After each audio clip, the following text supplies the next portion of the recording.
Hello and welcome to this beautiful Sunday breakfast program, Global Morning Weekend, where we're bringing you a relaxed atmosphere of Global Morning because it's a Sunday and we want it to look bright and hope you're doing well. Welcome once again. I am Annie T. Patrick. Well, I've been doing this alone. I have my co-anchor with me in the studio who is always looking radiant. As I always tell him, maybe we should start planning for the wedding. I have Mukhtar with me in the studio. Mukhtar, it's good to have you. It's a beautiful morning, Anita. It's a great pleasure to be here right next to you. And you talked about radiance. I think that would describe your outfit this morning. You're looking really beautiful, and it's a gre're Sunday morning. Thank you. You're not looking very bad at all yourself. I love the cap. Maybe I should start using the cap thing so we'll have a different way of styling ourselves. Certainly. Yeah. Think about that. I'm telling you. Well, it's Global Morning, and here we are again. We have rundown of activities. I always like to call activities because it's all something to keep you going, keep your day warm, and guide you all through to what Sunday should look like. Well, today we have different discussion segments, and it has to do with food. And of course, Mukhtar is always excited when we talk about food because he wants to be sure of his tummy. Can't you see the excitement in my face? So we talk about food. You already know food is something that I love, and literally everyone loves food. So I'm looking forward to those discussions and how we can better produce food as Nigerians. Okay, so that segment will come. But before we bring you that segment, we have our newspaper review segments where we'll bring you stories making the round across Nigeria, across the world, and also in the world of sports as well, telling you what stories made the front page of the newspaper. But we'll be right back after this time out. Stay with us.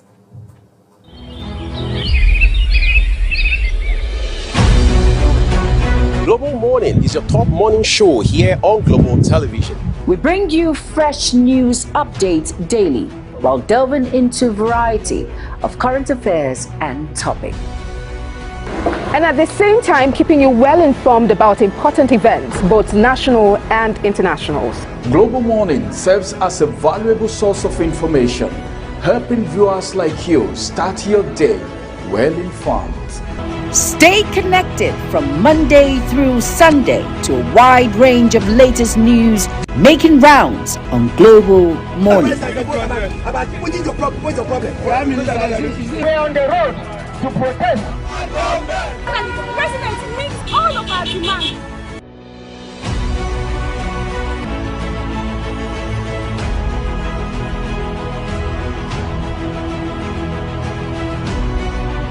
This is Global.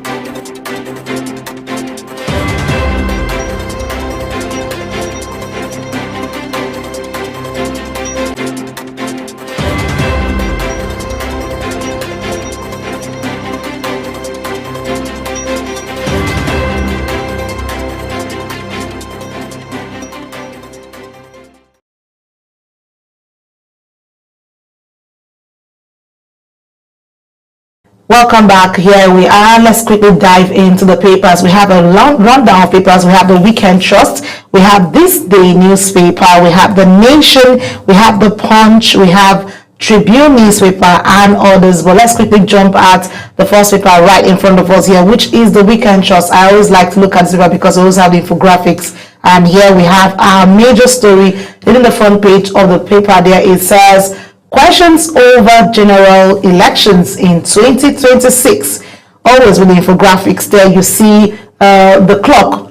The clock there, and it shows 2027. The clock is ticking. It certainly is, and of course there are so many questions with regards to the 2027 election, and of course with the new INEC chairman in place, there are many questions as to how he would govern that particular sensitive office in ensuring that Nigeria gets a credible election in 2027. And of course I remember his statement on the floor of the Senate where he said he wants to conduct an election where the winner or the loser rather, would congratulate the winner. That speaks of transparency. Exactly. You understand? And that's what we've seen in other countries. And of course, Nigeria has had a semblance, but I doesn't want a one-off. I want that to be a commonplace in Nigeria, when if you lose an election and you of course understand that that process was transparent, you are very magnanimous and humble enough to congratulate the person that emerged victorious. But I like the fact that there's a spanner in the hand of this politician there. He's trying to check the knots and screw and see what's happening. He says, then you see from 2023 how the clock is ticking, That's 2027, yes. and a whole lot of questions. Can I do this? Can I do that? What should we fix? What can we do you to get understand? this So it thing? shows the knots where the screw You know, politicians are really good with permutations and calculations. Yeah. We just hope they extend that beyond the politicking and into governance, and they're able to turn the tides for the common people. Well, the clock is ticking. We hope that all of that will come. But you can pick up the copy of the paper, and see page 4, and pick up to see all the details. stories and how their calculations will pay off for Certainly them. we And will. above that story, above the masthead, Of course, we have, it says, court refuses police bid to stop the hashtag release Nnamdi Kanu now protest. And details of that will be found on page 25 of the Weekend Trust. Of course, we know that protest, they've said they would continue, and the police has been told not to stop them. You know, in democracy, I don't have an issue with protest, but the method you do, are you going to be civil in your protest method? It should be peaceful enough. Is it going to be so it doesn't peaceful? obstruct other things. Because we've happening. seen protests dive into where people turn to looting and vandalizing of public property, and that's not really good. We don't want that kind of protest. Okay, well, that's on page 25. You can pick up to find out what that story is saying. Then beside that, we have Tinubu's cab as new bride. That's on page 14. Of course, that's talking about the mass defections that we've been seeing happening across the country. Governors have been moving. So he's a new bride now. Everybody wants to identify with that particular cap, if you like. All right, so beside that as well, we have Kirawa, a Nigerian town shielded by Cameroonian soldiers. That story is on page 16. Well, pick up a copy and find out how that is and what's playing around. Yes, and then let's go below the masthead. You'll see this headline which says, Peace deal with bandits makes sense. Alhaji Lawal Bagiwa. That's his opinion about negotiations with, because you know many people have said, we need to negotiate don't with negotiate with them terrorists. because it's like you're giving them validation Exactly. or legitimacy. But other people are saying, for peace to reign, why not call them to the table and let's find a middle ground? So it's a back and forth argument basically. Okay, well, let's pick up a copy, because for me, I don't see why you should get these people off and not Honestly, they're negotiate not anything. Because like some people have said, it's like you're saying what they're doing is legitimate. You're giving them. There's no essence. We don't see that happen. The government is supposed to head-on tackle these people and quash this whatever things they are doing here. Okay, but below that we have gunmen kill 7 in Kaduna attack. That story is on page 35. So talking about the issue of insecurity and all that. So imagine going to sit and then having peace deal. It doesn't really, it's just not it for me, honestly. Alright. Moving away from that, you see this headline that says, Love gone saw how 136 spouses were killed in 4 years, and details will be on page 27. This is not a pleasant one. This is just giving you a whole guide to how the issue of matrimony has turned something else from the love story where and it became something. It became sour. And the question for me is, why? At what point did they miss it? At what point did you miss it? There's no do or die in this life. If you feel it's not working, that's why you can quit that relationship. Why stay put till it ends someone's life and you see that figure 136? Exactly. So in 4 years. In just 4 years. In 4 years. So if we were doing the calculations years back, imagine what it would have been like. It's not going to be a pleasant figure. So please, it's not what you like. It's not what you like. Relationship is what you like. If it's toxic, walk away. Find the exit door. And just give yourself peace of mind and leave to tell the tale. If anything, actually. All right, that's it with the Weekend Trust. Let's quickly tell you all the stories making around with this day newspaper. This day newspaper has its own story. Different stories actually on this page. Let's start with the first one on the forerunner there. Let's start with where it says, Democracy is forever. Military declares, dismisses rumor of coup plot. There's a writer that says Brigadier General Colonel, Lieutenant Colonel, 13 other officers remain in military custody for misconduct. Of course, so we yesterday woke up to the news. We saw it on but on social media that there was a supposed coup and 13 military officers, high-ranking military officers, if you like, were in custody. But now, of course, we've seen the military come out to clear the air and say that nothing like that has happened, and it's just misconduct and a rumor. And of course, we don't want to see that happen in Nigeria. Nigeria is a democratic nation, and we hope for it to remain a democratic nation, basically. Okay, well, we want the space. Let people live and have their space to breathe and move around freely. Certainly, but then again, that also should be calling to the conscience of our politicians. What do I mean? If there is rumors like this, why should they have rumors of supposed coups? That means maybe people are not happy with what's happening. So it's down for them to now go back to the drawing board and placate the people so that there will be no talks, silence here and there talks about whatever kind of coups or not coups, basically. Okay, let's look about that story there. We have a story there that says Yildwata, APC is a new bride. Key ADC figures will join ruling party next week. And the writer there says ADC will replace APC in 2027. Regbeshola insists. That's him talking tough there. 2027. Honestly, I cannot really wait for 2027. All these talks and all, I want to see the action and see how it pans out. But it's very interesting. It certainly would be because we've had the stakes so much higher than they have been in many years before this particular election. Okay. So let's see how the story is making around. There's a story above the masthead there. Yes, that's a bit of business, and it says Cardoso is now saying $8 billion new investment in energy sector, evidence of improved security and success of Tinubu's tenure. And the writer that says Nigeria joins World Bank program to scale up agric innovation. Okay, well, it's good that Nigeria joined the World Bank program to scale agricultural innovation because we need all of that to boost the agricultural sector as well. This $8 billion in the energy sector, we hope it turns the tide and gives us better. Because this actually improve security, also improve the success story of the reforms around security, and because we have a lot of insecurity issues, which needs to be tackled head on. So we hope this investment will be one that will turn the tide for Nigeria the best. Okay, so let's see. There's a little headline there that's below the picture story, side of the picture story that says clamor for Dean's resignation over non-membership of any political party divides senior lawyers. Well, that story is on the page 16, right, of this day newspaper, so you can pick up a copy and find out details of that particular story.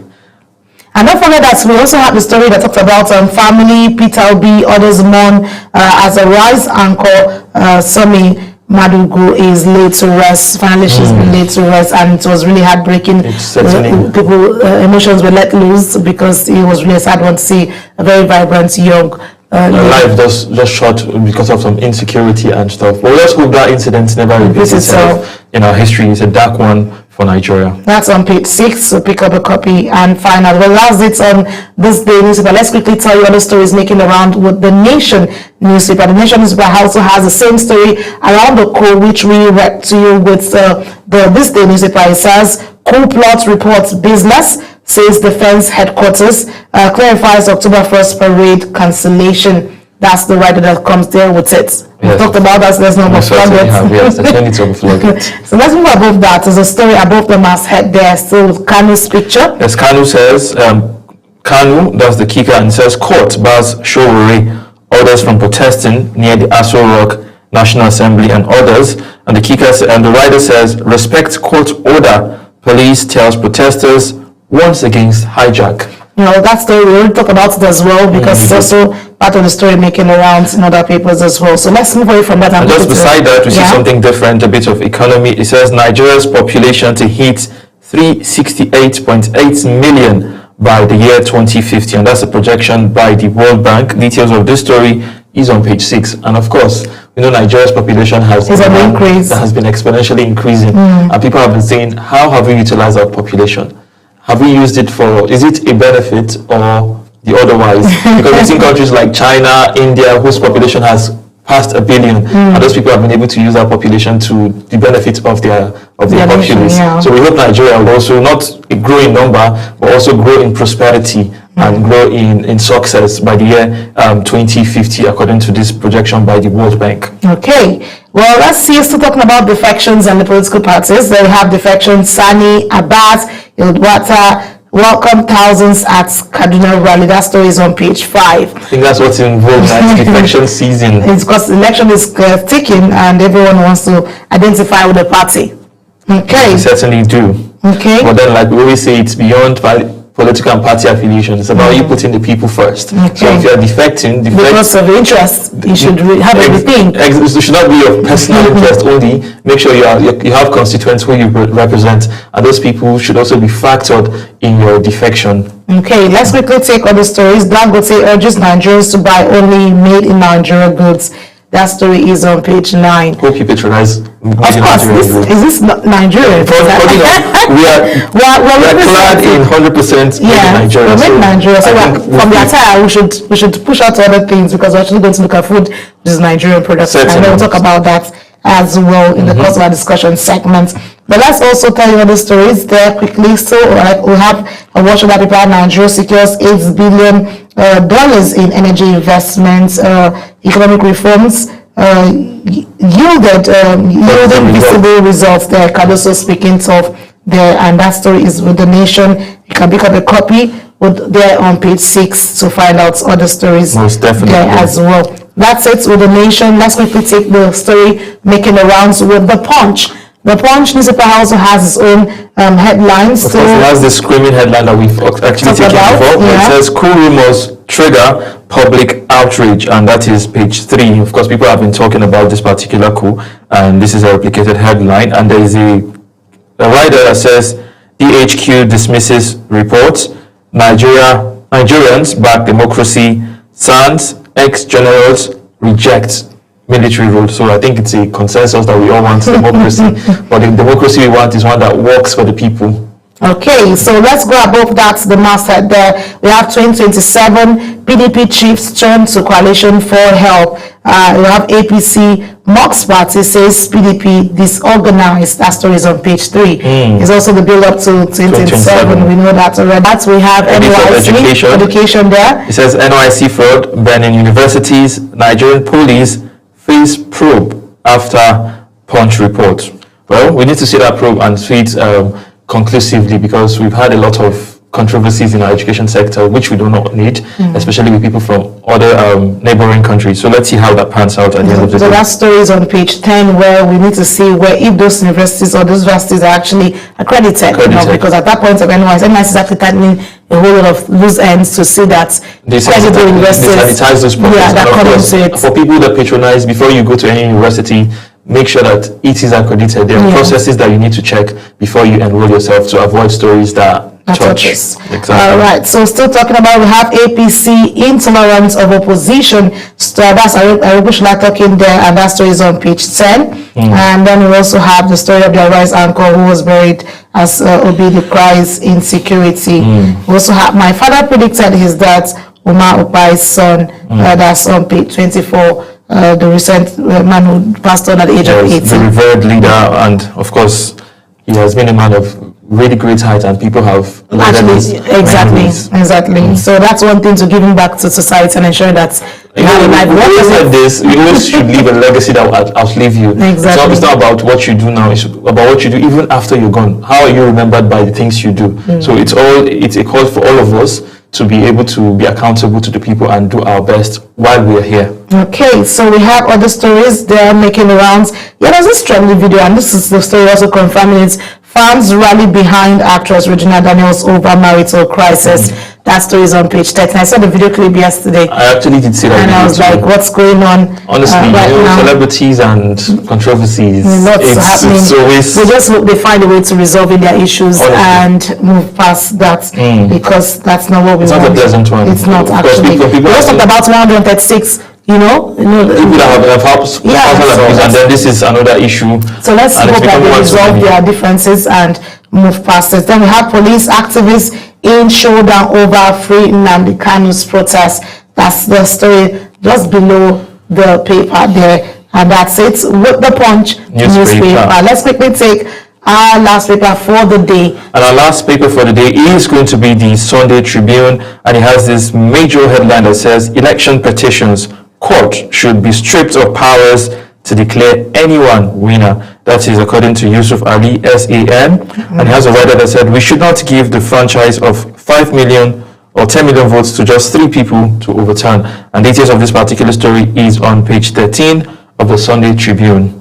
Okay, so we have that story making rounds talking about election petitions. We're not just about the electoral process, not even just about going to the poll to vote, but after how the process goes. People have said the judiciary is also complicit in all the issues that you'd see people buy accordingly, allegedly, if you like, buy votes and buy judgments, and this is like an indictment. But of course, it's a whole round way of looking at the electoral process to ensure that democracy transparency plays out before and then during the election, post-election.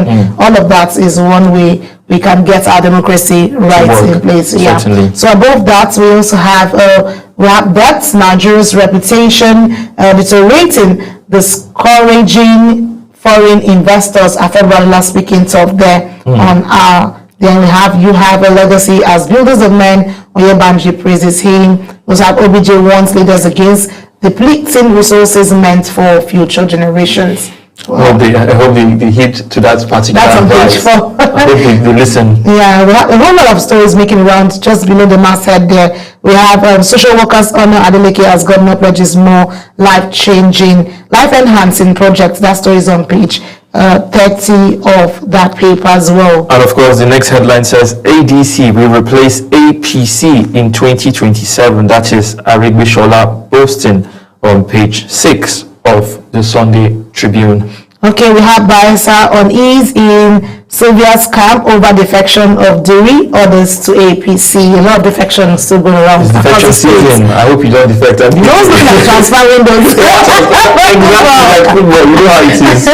So let's go. That story is on page 5. Pick up a copy and find out what's really happening. We also have other stories making the round there. It says reports of attempted coup against Tinubu baseless defensive class declares. That story is making around. We have that on page 5. We also have a story here. Police warn against terrorist plan to protest in Abuja over Kanu's detention.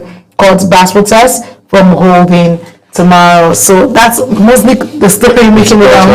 Protest, defection, coup, democracy playing out, and elections, countdown 2027, a whole lot of mindsets, calculations,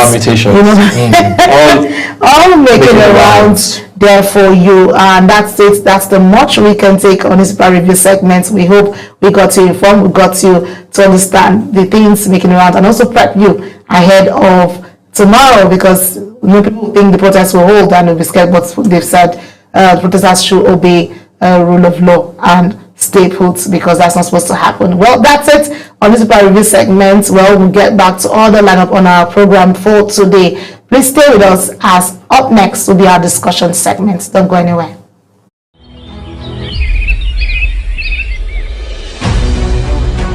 Global Morning is your top morning show here on Global Television. We bring you fresh news updates daily while delving into a variety of current affairs and topics. And at the same time, keeping you well informed about important events, both national and international. Global Morning serves as a valuable source of information, helping viewers like you start your day well informed. Stay connected from Monday through Sunday to a wide range of latest news making rounds on Global Morning. We're on the road to protest. And the president meets all of our demands.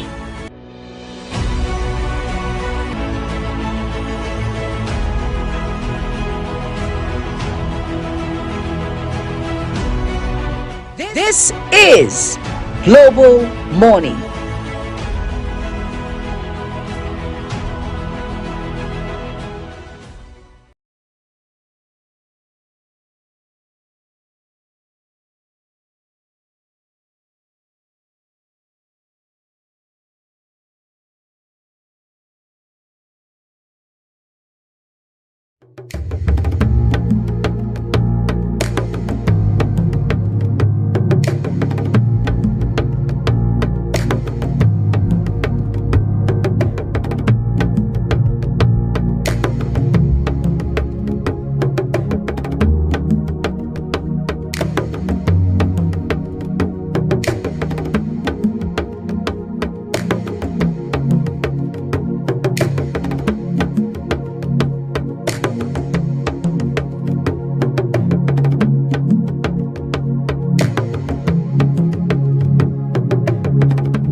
We bring you fresh news updates daily while delving into a variety of current affairs and topics.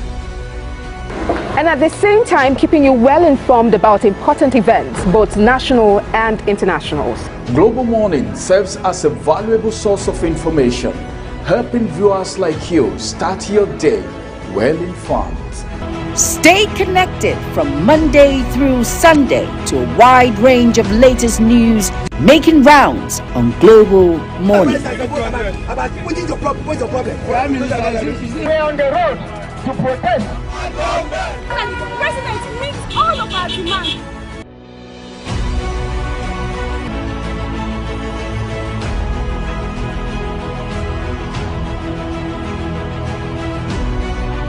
This is Global Morning.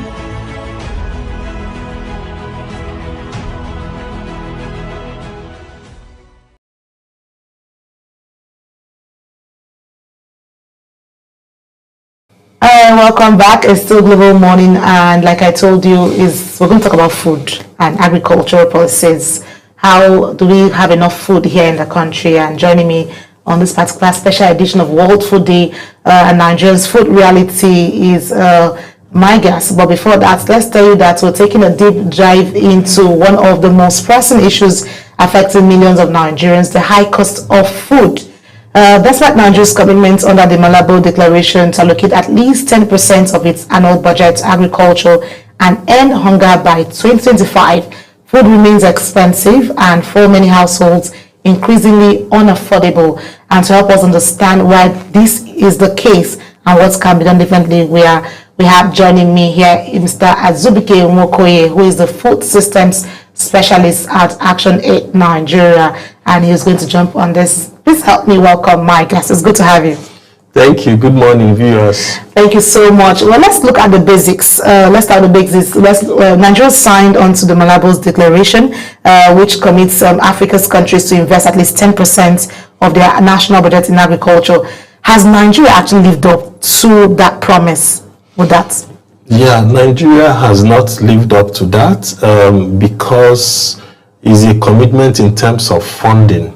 So over the years, the funding allocations to the agriculture sector, both at the federal level and in states, are quite low. Okay. And where states, for instance, seem to put in more allocation, you find out that by the end of the year, the capital expenditure might be less than 50% also. And at times, when you dig deeper, the 50% itself that they have spent on capital might not be spent in areas that will have impact in terms of productivity, market price stabilization, and even increased income for smallholder farmers and young people in the agriculture sector. So those are the challenges. So you might also want to ask, over the years, all the investment we've been doing, where actually is it going to? Why does it look like as if we are not making progress? So it has to do with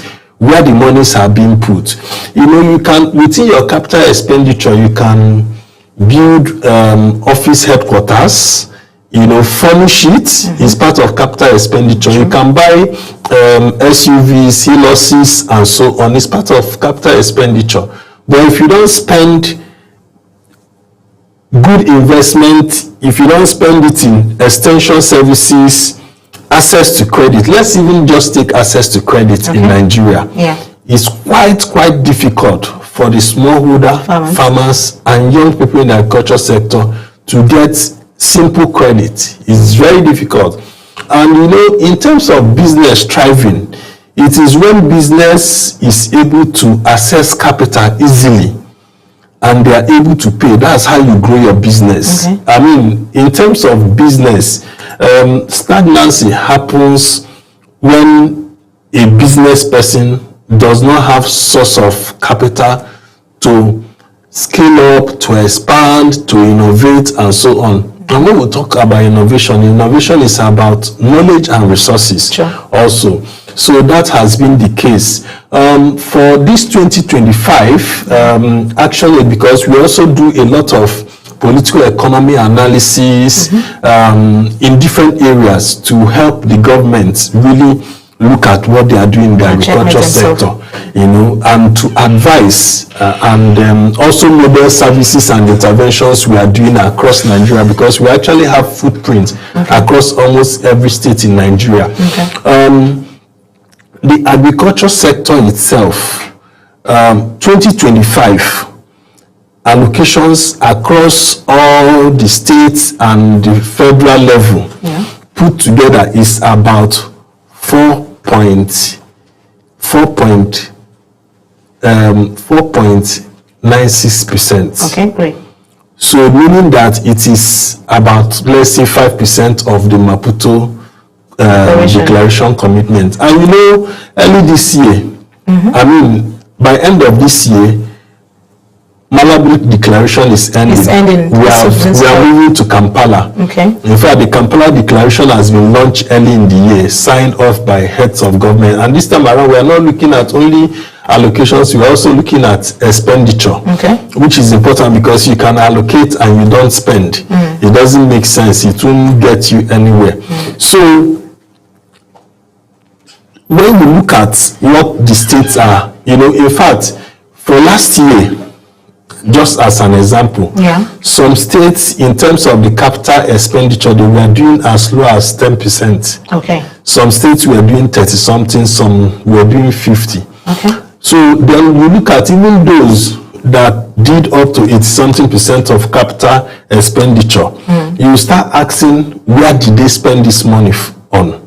You know, because when you talk about food, you know, it is not about even the food being available. What is the affordability?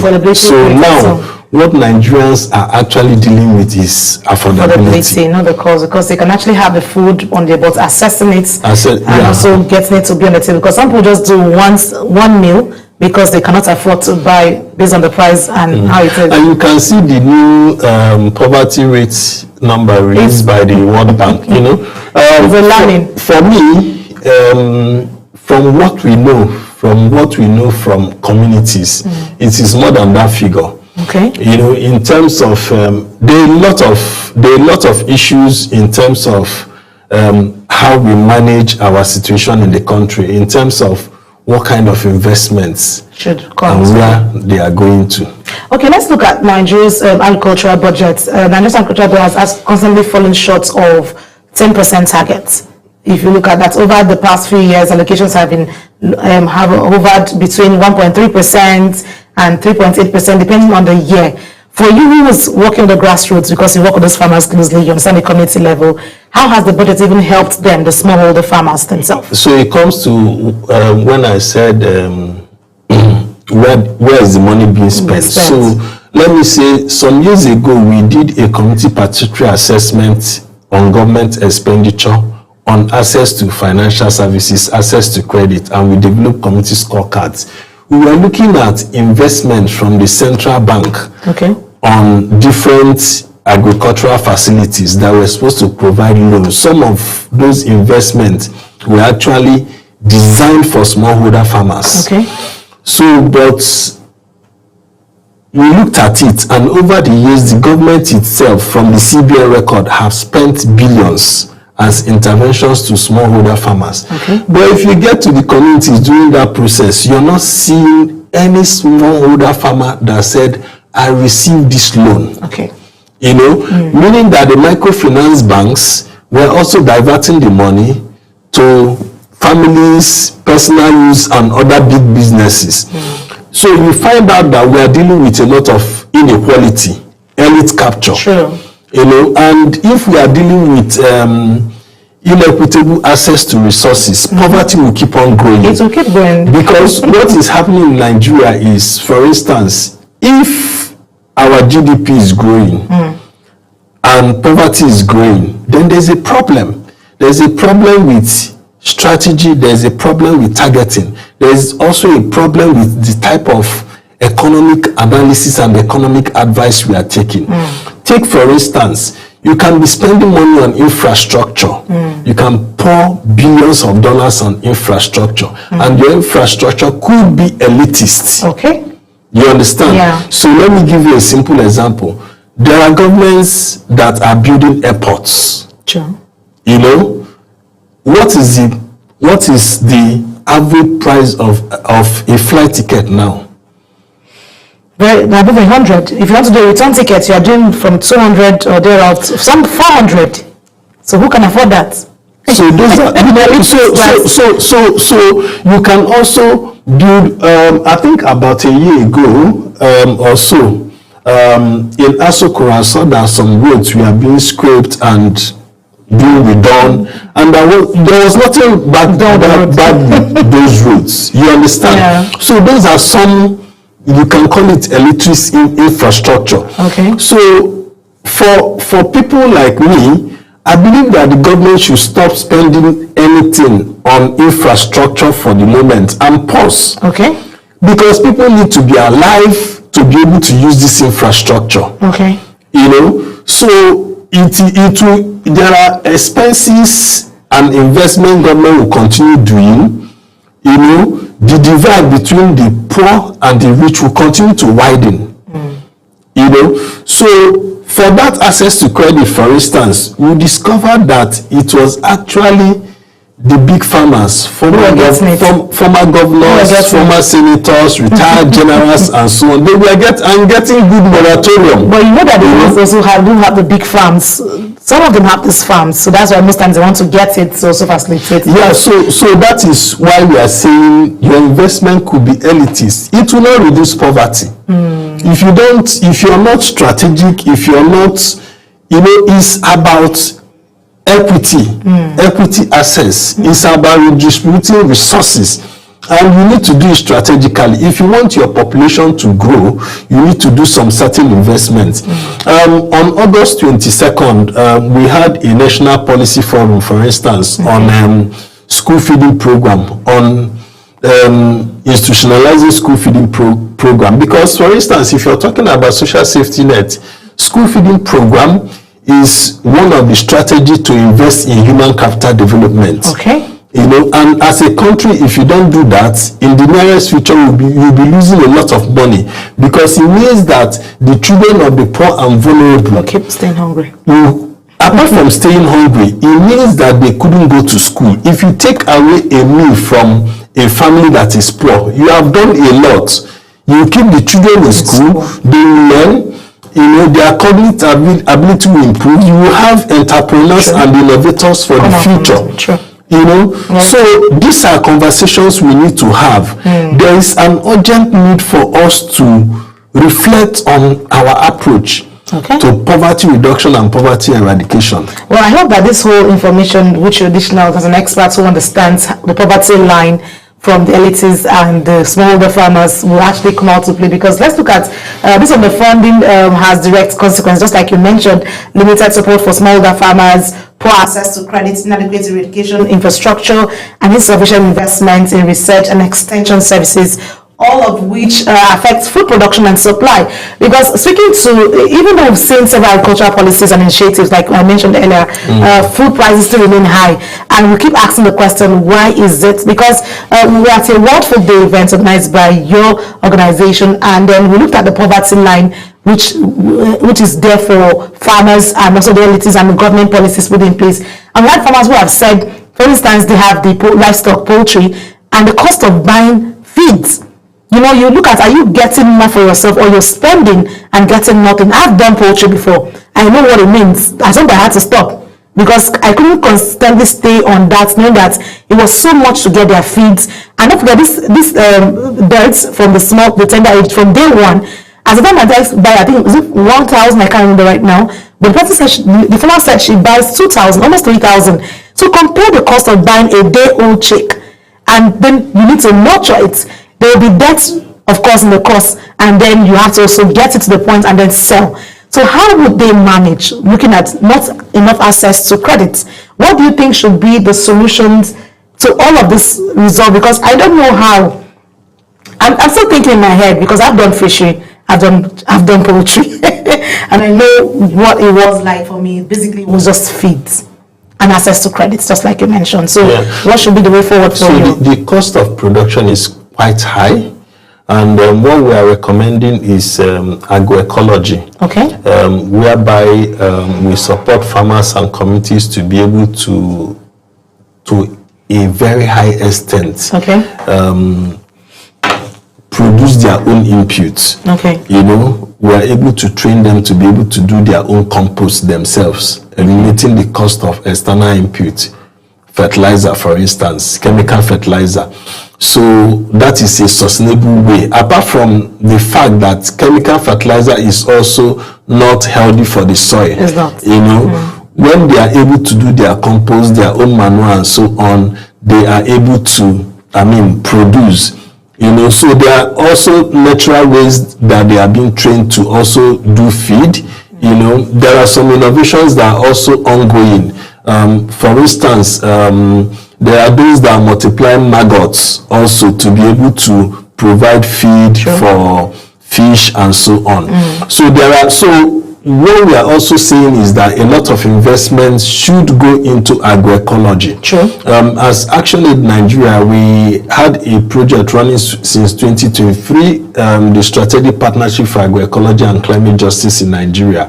And we've trained close to 80,000 smallholder farmers and young people on agroecological practices in almost all the value chains that they are into. You know, whether it's fishery, whether it's livestock, whether it's crop. You know, and they have actually reported increased income, increased yield, and livelihood diversification. So, for instance, under agroecology, you can do multi-cropping.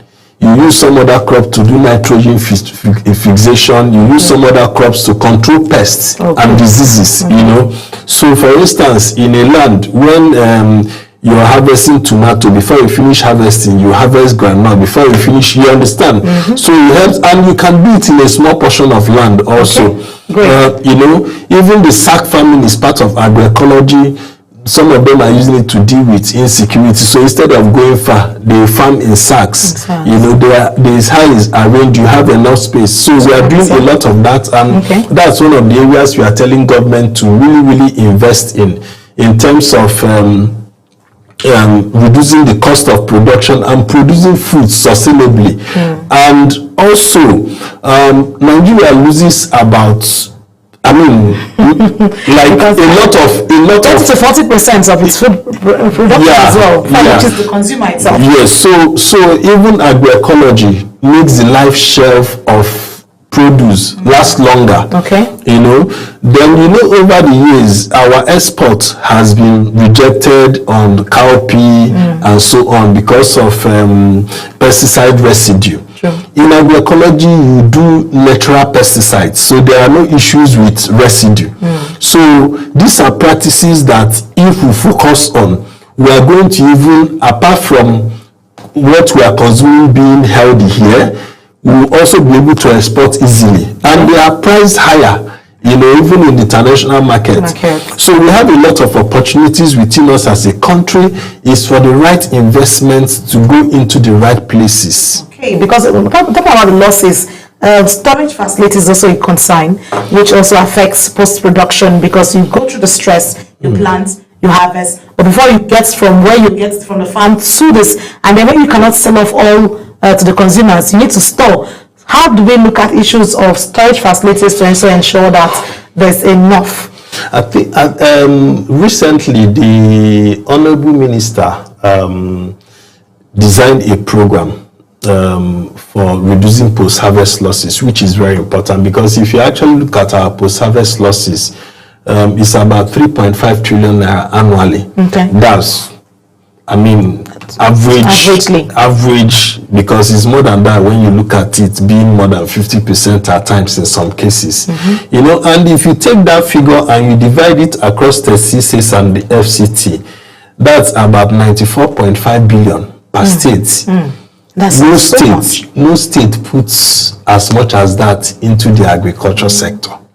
You know, and we're having those conversations. We've done that analysis with us. We've also shared it with states, so that, because at times, you come to some meetings, some states are saying federal government should do this. You are wondering, where is this commission or this person or this PAMSEC coming from? Okay. What are you doing in your state?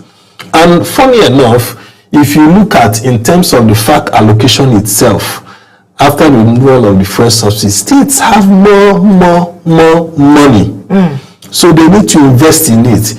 One of the recent analysis we have also done to help the country think. Okay. We did a political analysis on the resultant effect of agricultural investments to state internally generated revenue. Okay. Giving some extrapolation and analysis to each state government. And for some states, their projected IGR might be about 40-something billion per annum. But with right investment, so we just took 15 billion naira and did some extrapolation. Okay. With the right investment going into the right area, some will be having about over 100 billion naira as internal generated revenue because of investment in agriculture. Because actually investment in agriculture kind of stimulates the whole economy, both directly and indirectly. So they need to do those investments. The governments need to take the mantle, because the truth is this: we need to eat well and be alive and eat safe. Yeah, and nutritious food. You understand? Because we need to, as a country, one of the ways a country stabilizes is a country without hunger. Even in terms of learning, if you're hungry, you cannot learn. Can't think well. Whether you are a child or an adult, So we need to make it a priority. Then what are we also consuming? Are we consuming chemicalized food? There are a lot of, in Nigeria, even the challenge of highly hazardous pesticides is a whole lot.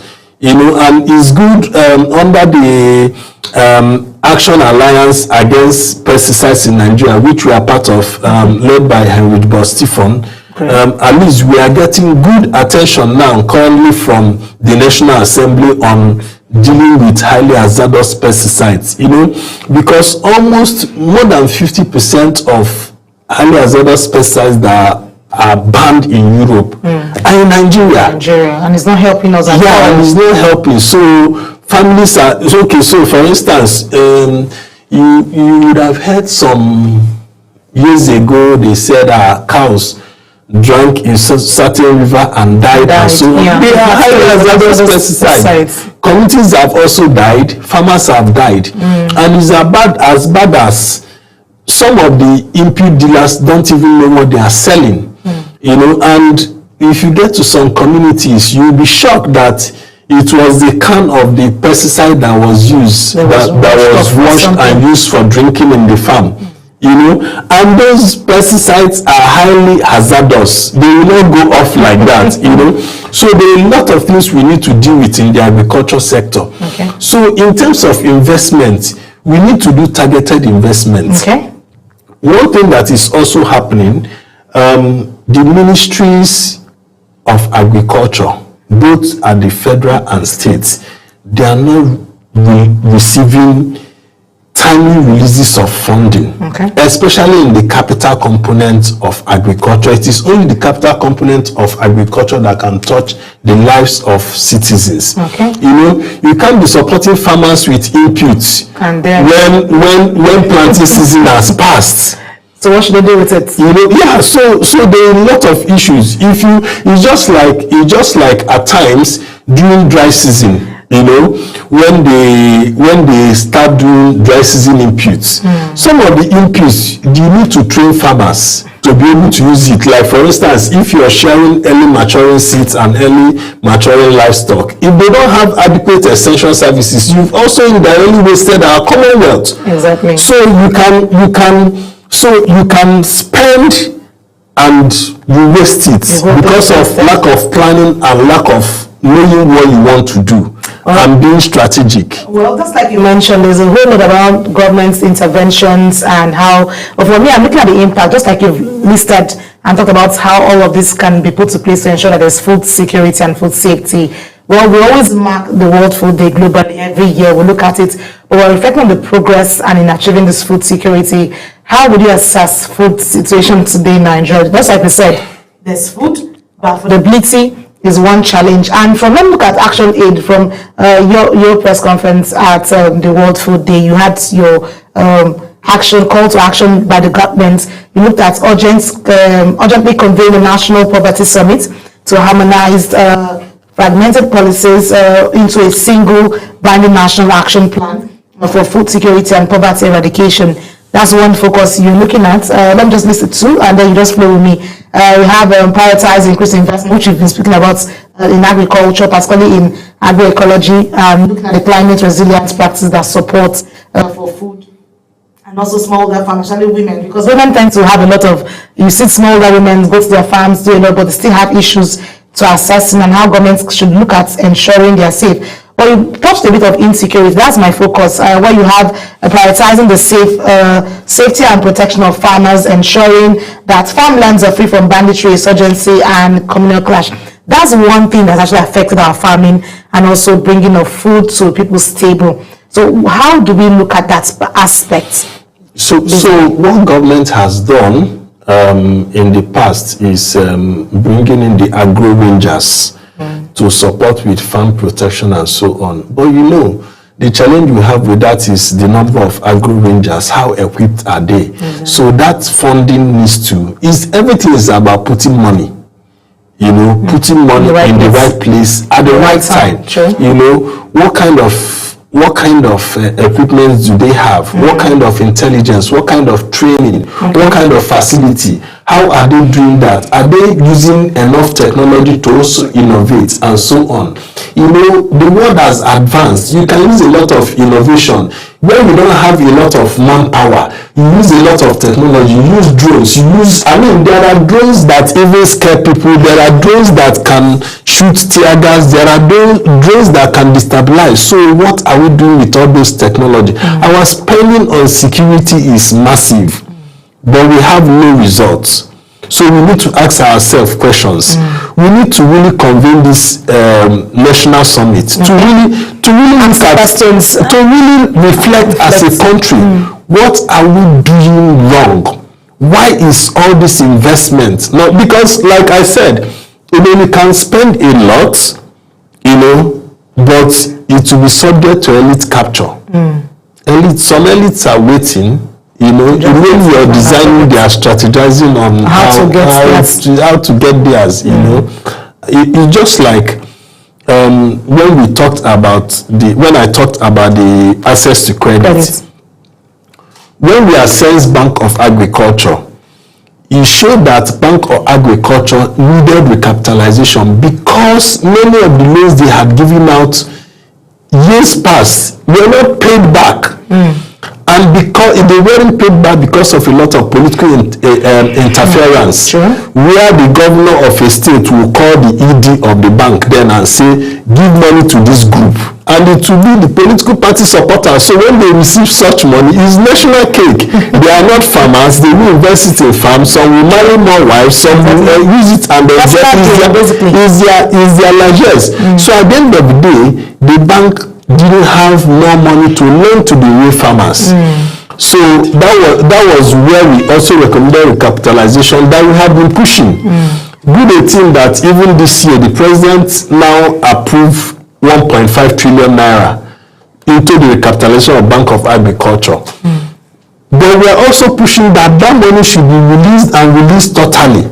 You know, because without access to credit, cheap and simple access to credit, our agriculture sector cannot make progress. You know, the thing about a system is that, for instance, even in the human body, when you have headache, the rest of your body will function well. So, for instance, if you have extension services, functioning extension services, and you don't have access to credit, there is limitation. Of course, there is. If you have produced, which it is what has, because now why even prices came down is that because harvest is already taking place. But within the harvest, we are seeing a lot of losses. post-harvest losses. So if you don't have good investment in post-harvest infrastructure, processing and storage facilities, you will still lose money. So all these systems, they work together. If you don't have good investment in irrigation during the dry season, your productivity will be low. So you have to make sure that you strategically do investments in these areas. If you also have no investment in labor-saving technologies, farmers will continue to suffer in drudgery, and their productivity will also be low. So a lot of all these things needs to be considered. Okay. The number of young people in the agriculture sector needs to also be supported, and if we don't take advantage of this population, some of them will go into banditry, some of them will be recruited into terrorism. So we need to, as a country, look at all this and be strategic, and we can do it. Okay, well, we just hope that we can change the narrative and ensure that these gaps, because I'm always looking at the gaps between policy design and implementation. We have good ideas, we have good intuition to what should come, but it's always at the implementation process we have it. I've been to some states where I met farmers, and the complaint is always the issue of insecurity. Let's look at Benue, let's look at Plateau. All of these ones have had their issue, and it's always there's always a worry. Even at the press conference, you were there at the press conference for the World Food Day, and you had the questions that were raised on these challenges. So if we look at the gaps, we're able to fix these gaps, maybe it will change for good, and we'll see how that can. Because if you look at the intervention by the current administration through agricultural programs, or even the CBN agricultural credit schemes, it's been into addressing food insecurity. But how well is the implementation process? We talk about the issue of the tractors as well. Have they been given? Yes, the minister was giving out some agricultural stuff to the farmers, and also encouraging the young farmers as well from the school level, But implementation is one approach I think should be paid attention to, and it comes from experts like you who understands it from the grassroots, because you mentioned the issue of extension services, the farmers, the post-harvest, because you can put in a lot of efforts and get less result, and it's actually very disturbing where you put in a lot of energy and you don't get anything to give you back what you want. But do you think Nigeria's approach supporting farmers is inclusive enough, especially for smallholder farmers, women and youth? Is not inclusive enough because our context is smallholding. Yeah. Our context is smallholding. The policies are good on paper. Nice ideas. Some of the policies we are part of designing. You understand? But everything has to do with implementation. Okay. And it comes back to budgetary allocation and releases, and spendings on the capital expenditure. If you don't spend on time, and if you don't spend in the right places, policy will not work. Okay. You understand? You will not get the results. You will not get the result that is needed. So it has to do with the spending, the right time to also spend, and spending in those strategic areas which we have mentioned. Okay. You need to spend on reducing post-harvest losses. Very well. In some cases across the country, smallholder farmers, smallholder women farmers have access to less than 25% access to processing facilities across the country. That's alarming. So you can do a lot of interventions with community holding, cooperative holding. Where we have done interventions as Action Aid, what we usually do is a cooperative that is into groundnut.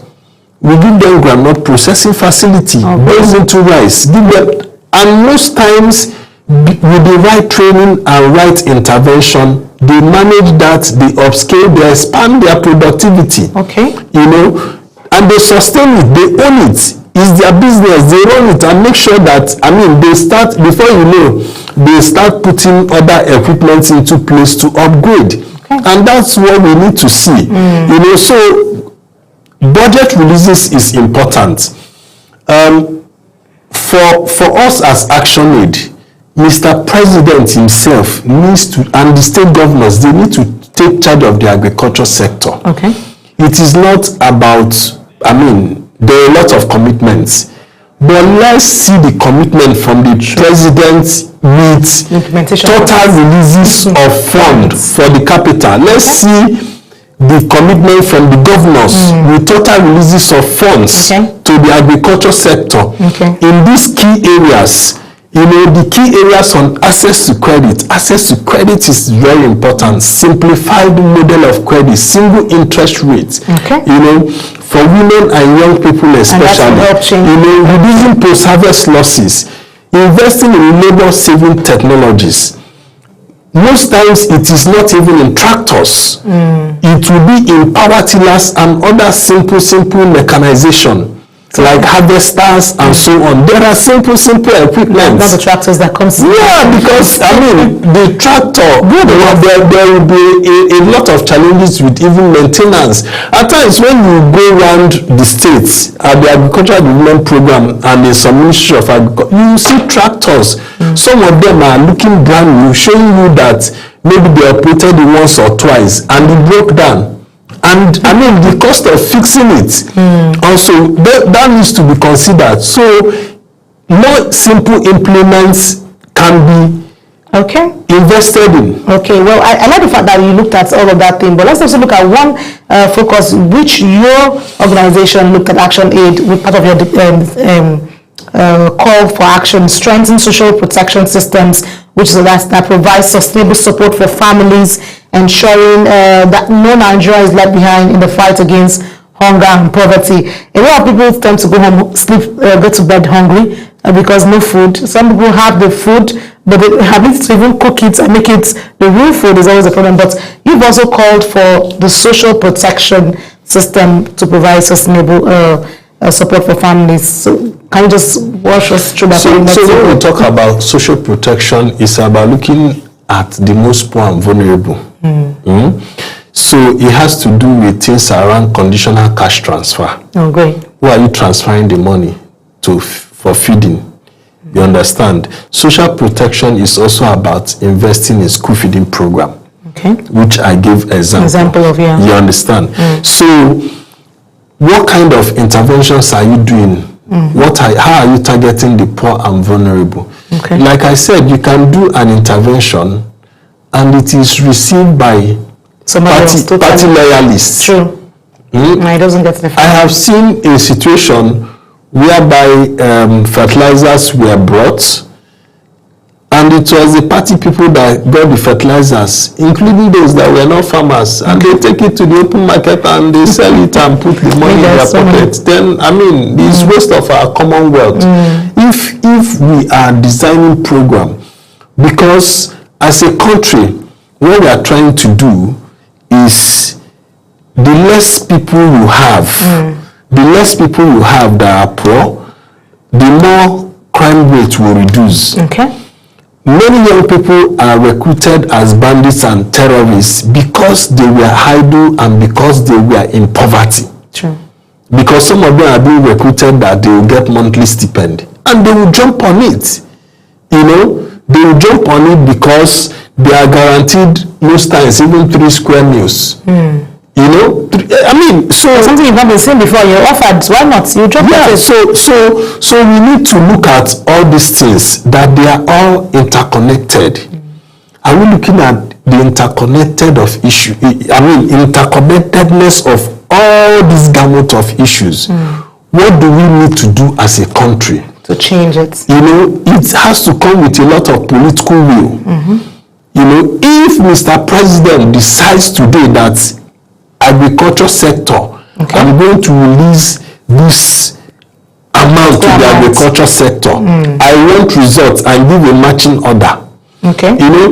For what we have seen, the ministers, they are strategic, they are trying their best. But people like you and me, we know that they cannot say, money has not been released in the agriculture sector, because they will be sacked. There was a past minister, we got to public hearing in the National Assembly, and we were saying that the allocation to the agriculture sector was not enough.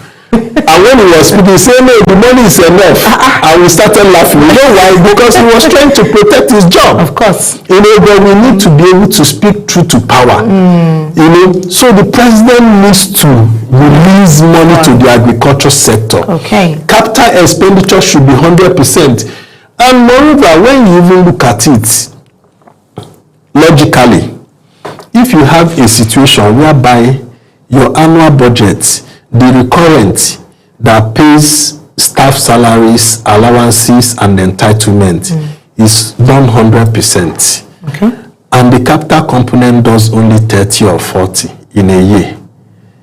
I mean, it is indirectly waste of our common wealth because you have also paid civil servants for doing less. True. For doing less. True.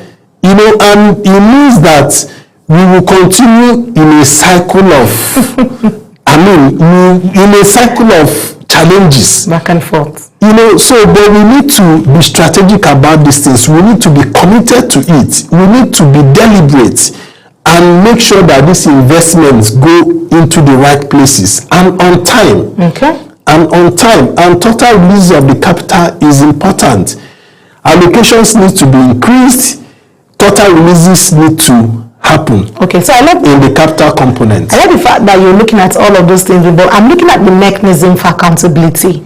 What should be in place to ensure transparency for all of these releases if the government wants to put out it? So let me make you laugh. The mechanisms are actually in place. The Auditor General has to do. I just want you to speak on this. No, I mean we have all the mechanisms. Okay, but is it working enough?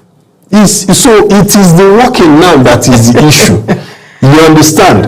So because even before monies are releases, the budget office of the Federation and Ministry of Finance, they also compare books. Okay. They also look at performances. You understand?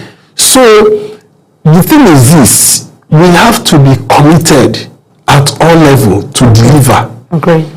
Are we really committed to poverty reduction? Everybody has to come right now. Yeah. Are we really committed to poverty reduction? Is the political class, are the elites even committed to reducing poverty in Nigeria? Or do they see poverty as a tool to rig elections? We need to. Standpoints always come make it for them to get into office. Yeah, because you find out that, are you not surprised? You still see people even collect. They still buy people's votes. If you're buying something you cannot throw away for. I'm just saying. Yeah, because so we need to ask questions. Why do people, even in their penury and suffering, they still offer them 5,000? And they take gladly and excited because they need to eat. You know, but the question we also ask is, the 5,000, how long does it last? But at that point, it meets the immediate need. So they look at the immediate need and just jump at it. So as a country, we need to do a convening to ask ourselves, talk to ourselves and ask ourselves real questions. So if you look at all of these things we've just mentioned so far in the last few minutes we've been talking, yes, we want commitment to the Malabo, which is rounding up, if it's going to play out there, but we also look at the challenges, access to credits, all of those things. But the young person who is actually interested in agriculture, do you think he's even the sector is not attractive enough to the young people in Nigeria, given the sector's potential to job creation? Because that will also have economic growth, but they are limited, just like you mentioned. Because these facilities, how can we make it attractive to the young people? Let me shock you.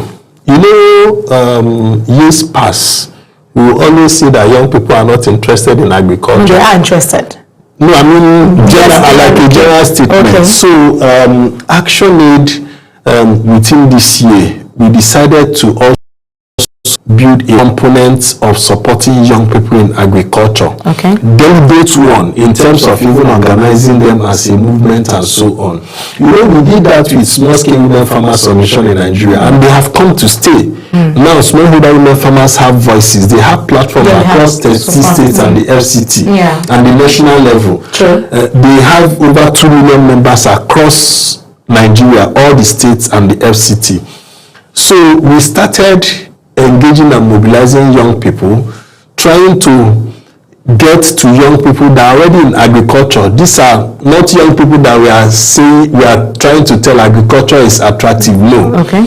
And we were able to identify a whole lot of young people.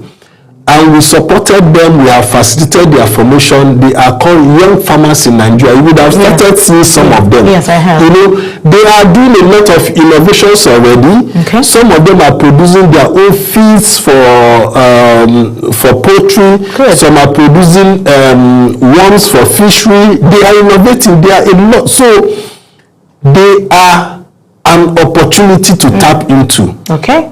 They are an opportunity to tap into, and we are supporting them to make sure that that happens. So they are a platform across Nigeria. Every state chapter has a platform, and they are growing. So these are young people. So young people are interested in agriculture. Great. So we have also done some analysis to also help government to see that with young people. So we just took like an estimate of unemployed young people from 2022 National Bureau of Statistics report on unemployed young people. And it was about 50-something million young people. And we just took a number and did like an estimate and say, if you do this and support these young people and they contribute this certain amount to the GDP, Nigeria will be getting about $40 billion annually. Which is great. You know, so why don't you invest? And we had proposed a program, you know, called Nigerian Youth in Agriculture Innovation Program. Okay. You know, and young people are already pushing it. So, for instance, the National Agricultural Development Fund, the act is being amended, and the young people are already pushing that this program that is suggested should be a component under the National Agricultural Development Fund. And we are hoping that government is listening. So we have a lot of opportunities, honestly. And when we facilitated National Young People's Dialogue on Inclusive Food System, where after we finished training them in terms of how they organize, how they influence, and so on, and we were sharing what they were doing, we were marveled, we were shocked. Which is good. It shows that your investments or your thoughts towards it didn't just fall to the ground. and they are also supporting other young people. And for instance, their WhatsApp platform, I am in their WhatsApp platform, and at times I see someone will post this, do you have this? We have buyers for this, and they are selling markets within the platform. Yes, they within their platform, they are also connecting. This one will say, in our state we need so. This person will say, I have seedling. So young people are actually interested in agriculture. There is money in agriculture. There is actually. With the right investment and the right support, all we need government to do is invest, because government investment is creating the enabling environment to now even attract private sector investment. If the enabling environment is not there, private sector investment will also be low. You know, so we need government to really look at how they need to change the status quo, because we cannot, within the year, even as at last month, you know, the ministries, hey, what is happening? We have not gotten releases. Money has not been released. You guys, you have information, and you're wondering, okay, what are we doing? Exactly. And even the billions of dollars we are borrowing, where is it going to? You know, you can fund the super highway. Yeah. But people need to be alive to use the super highway. And they need to eat first.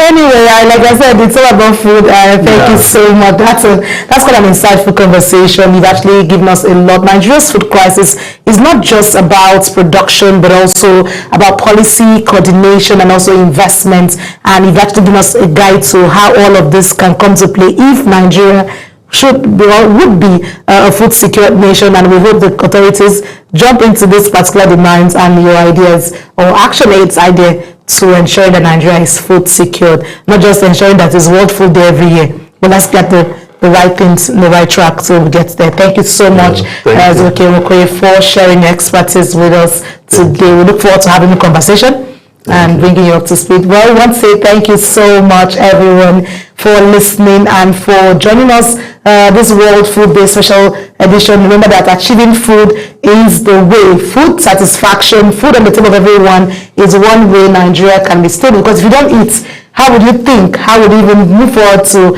the next direction of what you want to do? No matter what you are in life, you need to eat. Someone says, no matter what you are going through in life, eat food first.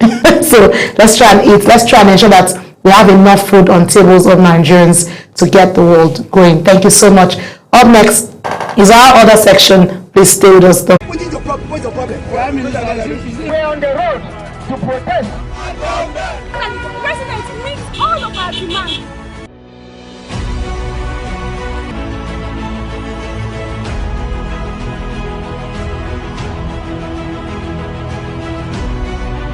This is Global Morning.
Global Morning is your top morning show here on Global Television. We bring you fresh news updates daily while delving into a variety of current affairs and topics. And at the same time, keeping you well informed about important events, both national and internationals. Global Morning serves as a valuable source of information, helping viewers like you start your day well informed. Stay connected from Monday through Sunday to a wide range of latest news making rounds on Global Morning. What is your problem? What's your problem? We're on the road to protest. And the president meets all of our demands.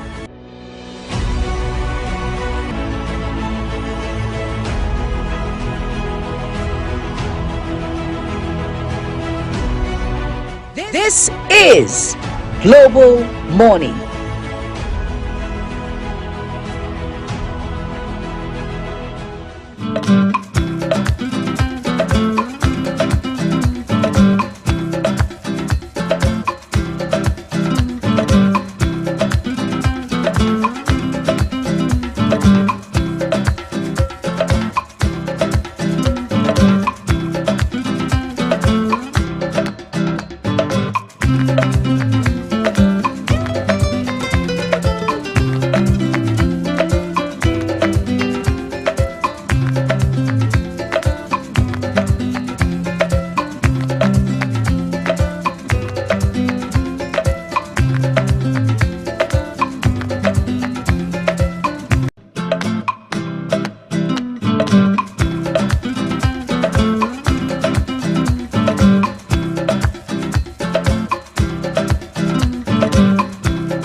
Morning is your top morning show here on Global Television.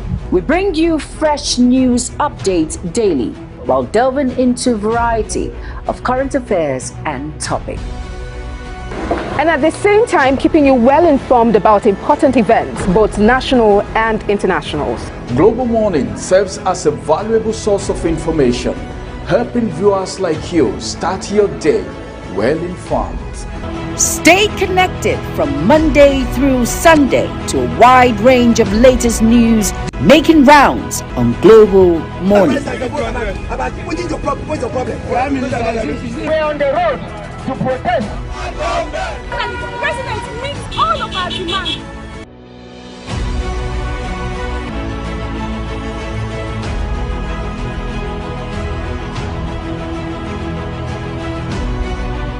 This is Global Morning. Global Morning is your top morning show here on Global Television. We bring you fresh news updates daily while delving into a variety of current affairs and topics. And at the same time, keeping you well informed about important events, both national and internationals. Global Morning serves as a valuable source of information, helping viewers like you start your day well informed. Stay connected from Monday through Sunday to a wide range of latest news making rounds on Global Morning. What's your problem? We're on the road to protest.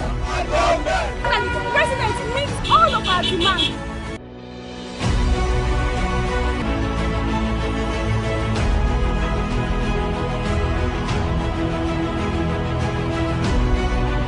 This is Global Morning.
is your top morning show here on Global Television. We bring you fresh news updates daily while delving into a variety of current affairs and topics.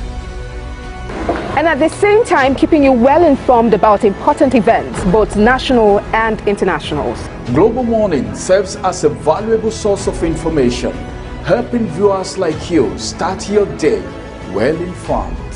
Stay connected from Monday through Sunday to a wide range of latest news making rounds on Global Morning. What is your problem? What's your problem? We're on the road to protest.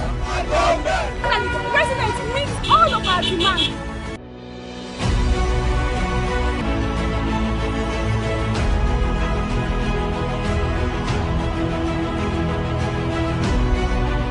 This is Global Morning.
Hello and welcome. We're still Global Morning and we're moving into the second segment of our discussion, and we're going to be talking a bit about sports. We've talked about food. Yes, we have it's the right implementation. We should have enough food and strength to run. But it's time to talk about sports. And here we'll be looking at the road to the World Cup. Super Eagles on the move. Where are we with the playoffs? What's going to happen? And joining me is the former board member, Nigeria Olympics Committee, and who's also a sports analyst, understands the world of sports, to give us in-depth on what he thinks Nigerians' chances are for the World Cup, in person of Femi Adetula. It's good to have you in the studio. Good morning. How are you doing today? I'm good. Okay. Looking so gracious. Thank you. I like that. My co-anchor had said if we talk about radiance, you should start with me first. So thank you for the compliment. Yes. Well, let's move away from that and just jump at it. Nigeria's Super Eagles are edging closer to another World Cup dream, this time sealing qualification for playoffs after a dramatic campaign that has kept fans on the edge. From narrow wins to stunning draws, the journey has been anything but predictable. Well, on this road to the World Cup, we'll take a closer look. Let's look at it and how far the team has come, what lies ahead, and what must change if Nigeria hopes to fly high in 2026. So, Femi, please help me. I don't get. How do we look at all of this? Do you see us having a chance to? We have to say, well, kudos to them for where they are today. But looking at the Super Eagles, they've not really played to their strengths because when you're talking about football in Africa and in the world, Nigeria is a powerhouse, and I don't expect Nigeria in that group where we have Zimbabwe, Lesotho, and what have you, to be struggling, Okay. But it is football, it is what it is, and at this stage, we have to rally around them.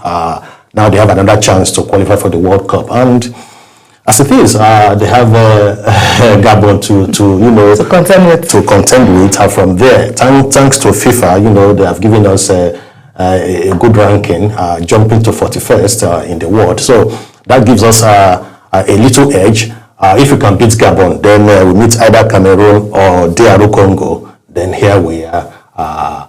November 13 at the world stage in Morocco.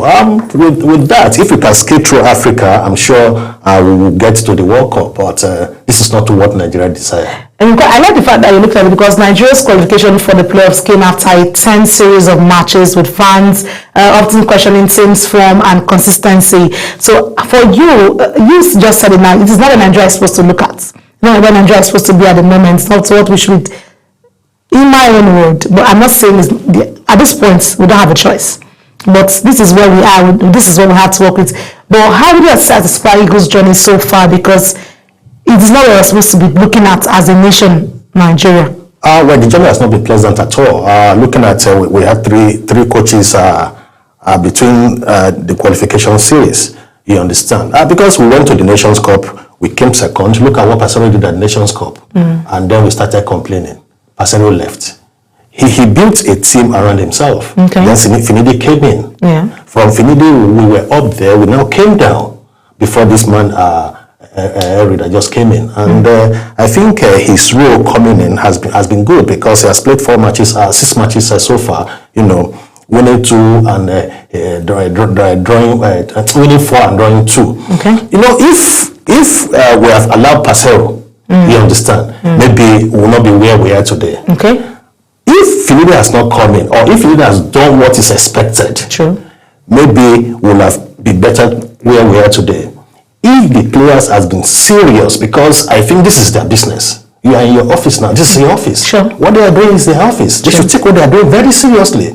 Because you are playing World Cup qualifiers and you pick the game you want to play. You want to play for your coach. You want to frustrate this coach. You understand? You should give it to the NFF because all the FIFA windows calendars they be covering for them that you go play these qualifiers, go play these qualifiers. But the players themselves they are not ready because they are the one that push us to where we are. So we need to talk to them. Somebody needs to talk to them. Maybe they need a psychologist. Somebody should go in there and talk sense into their head and say, see, this is your business because going to the World Cup adds something to what you are doing as a player. So when we look at psychologists talking to them, I'm looking at the fact, let's look at the last game they played at Uyo, the Benin Republic. You saw the vibe and the energy that Osimhen brought into the game. Did you see that as a changer or did you see that as a deliberate act for other players who didn't want to push in more efforts to this? Well, the Super Eagles should not be a one-player team. Because if you look at the old Super Eagles players, when they want to play, you look at the cost of the players. It's not just one person. Because you just mentioned Osimhen. If Osimhen is not there, then nobody is rising. So they have to rise and see what they can do. You understand? Whoever is talking to them should talk to them as a team, not as individual. Okay. You understand? Because individual team makes a team. Their collection makes a team, not individual player. You understand? So they should come together as a player and play well and make Nigeria happy because this is what Nigeria enjoy. Look at it. When Nigeria is playing, there's unity everywhere. Yeah. You understand? So the players themselves should understand the nitty-gritty of what they are doing, the value of what they are doing. They must give value to what they are doing because it is. I just see them that, okay, we are playing for Nigeria, let's just go there and play. No, you should go beyond that. Yes. Well, let's look at all that. From your experience in sport administration and what are the key technical and managerial gaps you've observed in this campaign towards the World Cup? Because you mentioned the issue of coaching.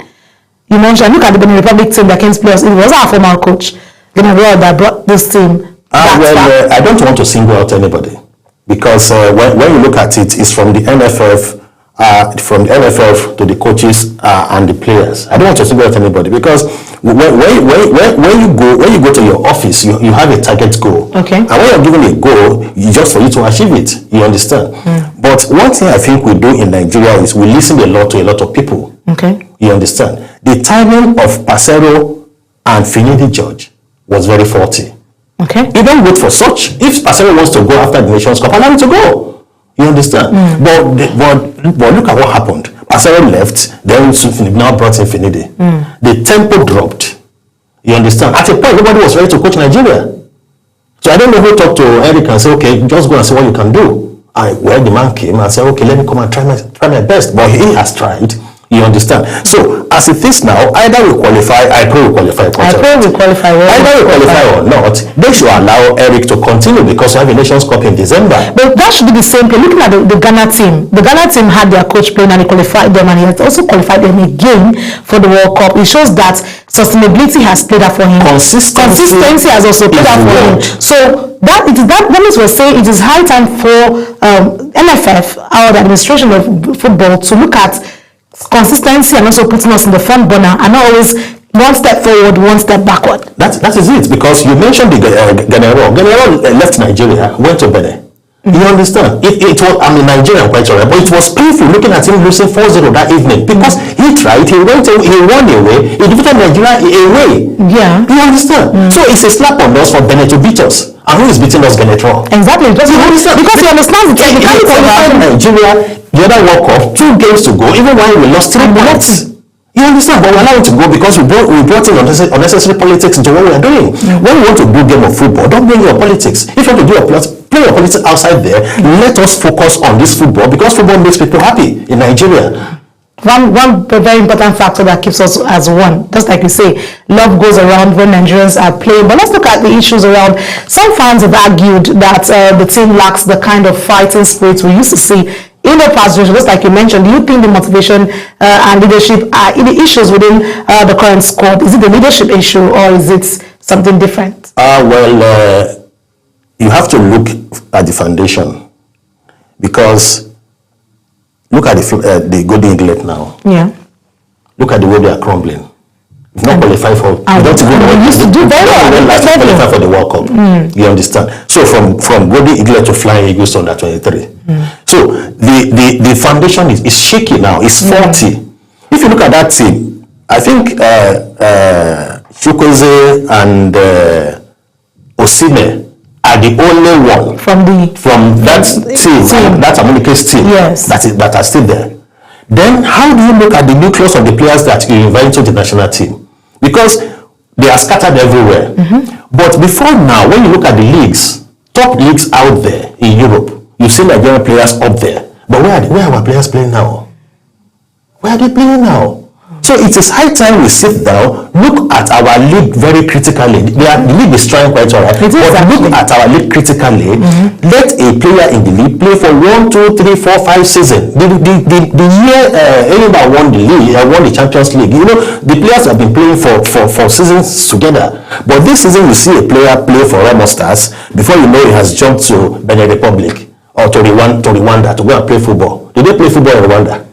Did they play football in Benin Republic? But because they are looking for money, and they have to move. When you ask what did they play in Rwanda? They are looking at Nigeria. It's consistent. They pay. So now it's not funds. What we're trying to do is put our league in order. You understand? Don't allow these players to go out. Let them play together. You understand? From there and grow. Look at our decisive acting at the what they call at the Chan tournament. It is what has happened in the league that made us to play very, very, very, very badly. You understand? So going forward, what we should do is allow these players to grow together, then bring in the players that can do us the job. Okay. Don't say because I know this person, because this person is my friend, because this one and that one, and you know, but it should not be a Nigerian thing. It should be the proper way of. Let's look at it this way. In everything we do, there's always a place of favoritism and also my own person playing out. So at what point do you think this can stop? If we want to get the results we're looking for, because I've seen people who play very well who are on the streets, and it is lack of who knows who that will help the person get into a good team to play, and then sustainability plan goes in from the grassroots point. Do we still have grassroots? We still have, we are struggling. We don't. Because if we have grassroots, we should be able to go there and say, oh, this is what they call it, grassroots team or club. Let's go there to see the players that are there. But these ones, they are bringing them. You can see a team bringing 4, 5, 6 people into a national team. And like you said, the guys are on the streets. Do we really have how to harness these people? The under 13, what are they doing? The under 15, what are they doing? The under 17, what are they doing? Because under 13 is supposed to graduate from 13 to 15. 15 to 17. 17 to 20. Those days, back then in our secondary schools, when you have 1 or 2 players that play for your school, not even national team, what they do is anytime they are playing at the stadium, you see a lot of people going with them to the stadium to go and watch them because that guy is a hero from your school. So, but these days, you just see one player coming from nowhere to come and play for Nigeria. You understand? So we have to stop all this bringing everybody from everywhere to come and play for Nigeria. Let the best players play for us. Okay, well, while we look at the best player playing for us now, let's look at Super Eagles. Super Eagles are now in the playoff. The next stage is tougher, facing top African teams, many of whom are also in their top form. So you have mentioned earlier, let's look at what should be Nigeria's biggest priority heading into the playoffs technically. Let's look at tactical adjustments. Is it team sustainability or is it the psychological preparation?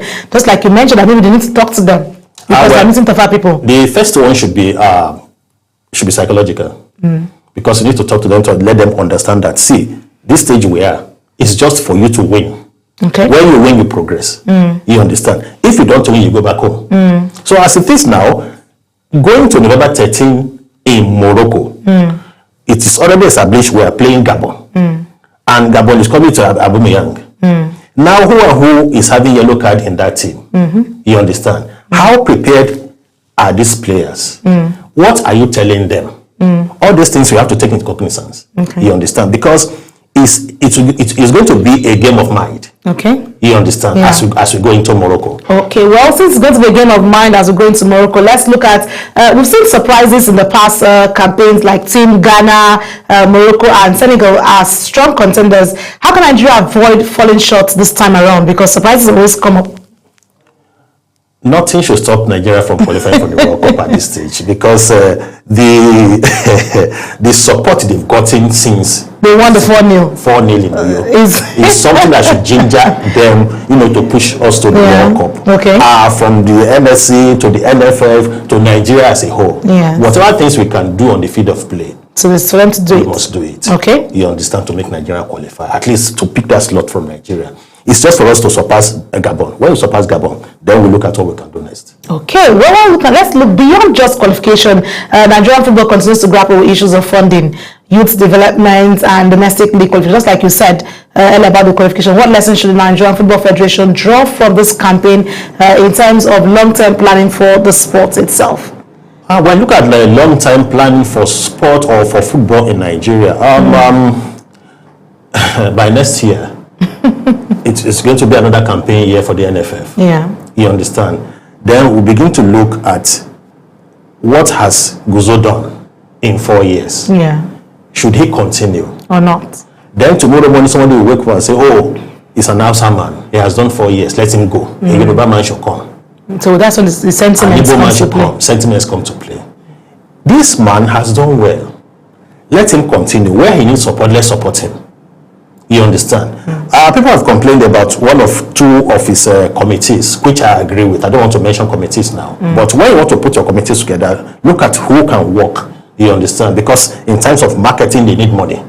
In terms of technical, they need technical know-how, people who can do it. Exactly. You understand? So let's look at the committees that we have now, because they need funding. And when you need funding, if you are coming to me to ask for money, I look at you and look at your shoe.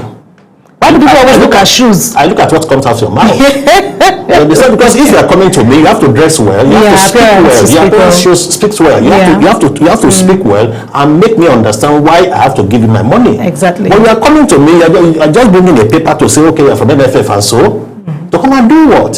So we must have a brand that we are building, because that brand is what we will sell to them out there. If you say you have a brand, it's not a brand that Zimbabwe or the store will come to Nigeria to come and play against. It has to be a Super Eagle, you understand, an under 23 team, under 20 team, under 17 team, that when they say, they say they are clear giants. Okay. You understand? So this is the brand we are selling. So they have to package this brand very well. Even our Super Falcons, all the teams package them very well, make them look good. People will associate with you. We're talking about funding and branding. Finally, let's look at how crucial is government and private sector collaboration in ensuring consistent investment in football infrastructure and grassroots talent, because you've just talked about putting the money and ensuring that, but how have they done this so far? Well, where the problem lies is we have to, appeal to government as well, because if you look at sports in Nigeria, sport is not one of the grade A, in terms of classification, because they have grade A, grade B, and grade C. If government wants to make sport to really strive in Nigeria, they should make sport to be business.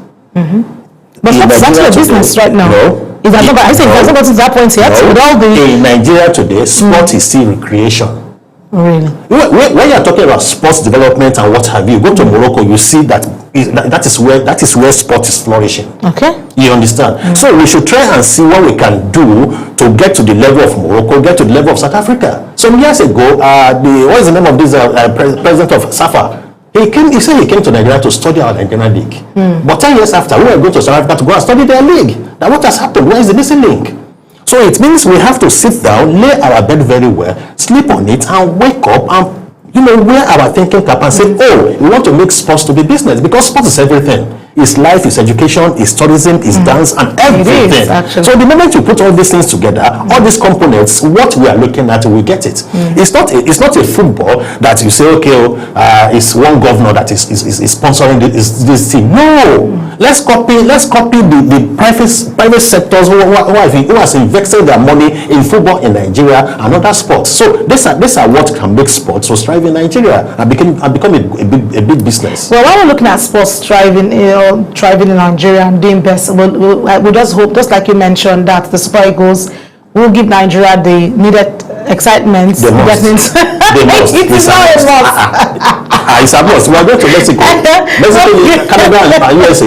It's a must. So Super Eagles should just be aware that people like Femi are waiting to beat you. In the eventuality that you don't get to pass through the playoffs, but we hope it doesn't get to that Super Eagles will get through the playoffs and then get Nigeria to the World Cup, because Nigerians are really, really clamoring to be in the World Cup, because it will be really unfair to Nigerians not to be in the World Cup. And we hope that psychologically, maybe we should send you as a psychologist.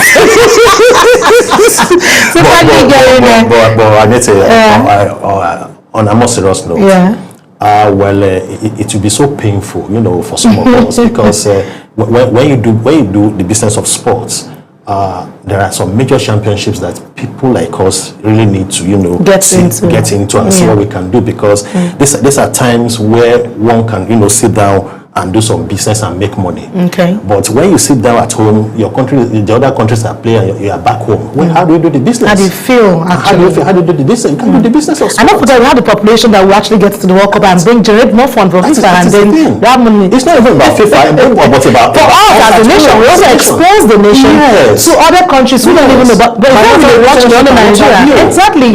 So that's why they have to take it serious. Okay, please don't beat them yet. Let's get there together.